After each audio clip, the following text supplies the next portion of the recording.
Ukraine নিয়ে এবার রাশিয়ার ধৈর্যের বাঁধ ভেঙে গেছে। ২৪ মে রুশ পররাষ্ট্র মন্ত্রণালয় এমন কড়া বিবৃতি দিয়েছে। স্টারোবেলস্কের একটি কলেজ এবং ছাত্রাবাসে ইউক্রেনীয় বাহিনীর হামলায় ২১ জন বেসামরিক শিক্ষার্থী নিহত এবং বহু মানুষ আহত হওয়ার ঘটনার তীব্র নিন্দা জানিয়ে তারা এমন হুঁশিয়ারি দিয়েছে। মন্ত্রণালয় জানিয়েছে, রুশ বাহিনী এখন থেকে কিয়েভের প্রতিরক্ষা শিল্প অবকাঠামো লক্ষ্য করে পদ্ধতিগত হামলা চালাবে।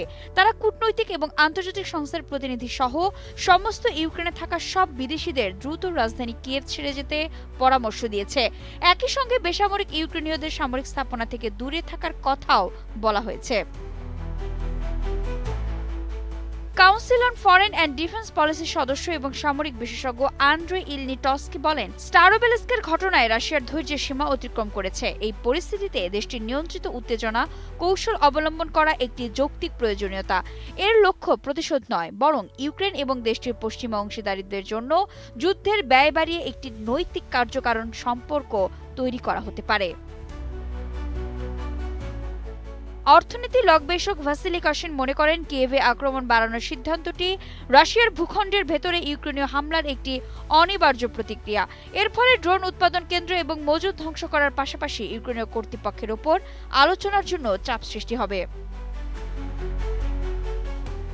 রাশিয়া যেভাবে বলছে সেভাবেই কি ইউক্রেনে আক্রমণ জোরদার করা সম্ভব? কিয়েভ ইউরোপের সবচেয়ে সুরক্ষিত আকাশ প্রতিরক্ষা ব্যবস্থার একটি, এমনটি জানিয়েছে সিএফডিপির বিশ্লেষক সের্গেই পলেতায়েভ। তবে সাম্প্রতিক ঘটনা প্রমাণ করে যে ওই আকাশ প্রতিরক্ষা ব্যবস্থা যথেষ্ট দুর্বল হয়ে পড়েছে। এর ফলে এখন একটি গণ আক্রমণ চালিয়ে সফল হওয়া রাশিয়ার পক্ষে প্রযুক্তিগতভাবে সম্ভব বলে জানিয়েছেন তিনি। সিএফডিপি এর ডেপুটি ডিরেক্টর দিমিত্রি সুসলভ বলেন, কিয়েভের সামরিক কেন্দ্রগুলোতে আক্রমণ চালানো অনেক আগেই প্রয়োজন ছিল।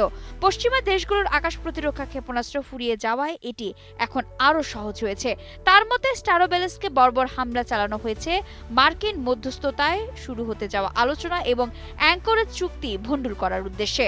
ইউরোপীয় এলিটরা চান ইউক্রেন সংঘাত দীর্ঘস্থায়ী করতে, যেন রাশিয়াকে দুর্বল করা যায়। ইউরোপ নিজেই ইউক্রেনকে ড্রোনের কাঁচামাল এবং গোয়েন্দা তথ্য দিয়ে সাহায্য করছে বলে জানান সুসলভ।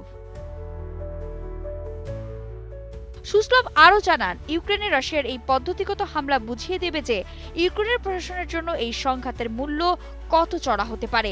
দেশটির জনগণের মধ্যে রাজনৈতিক এবং মানসিক ক্লান্তি তৈরি করবে সামনের রুশ অভিযান। এছাড়া ইরানের বিরুদ্ধে আগ্রাসনের কারণে মার্কিন যুক্তরাষ্ট্র নিজেদেরই প্যাট্রিয়ট ক্ষেপণাস্ত্রের ঘাটতি দেখা দিয়েছে।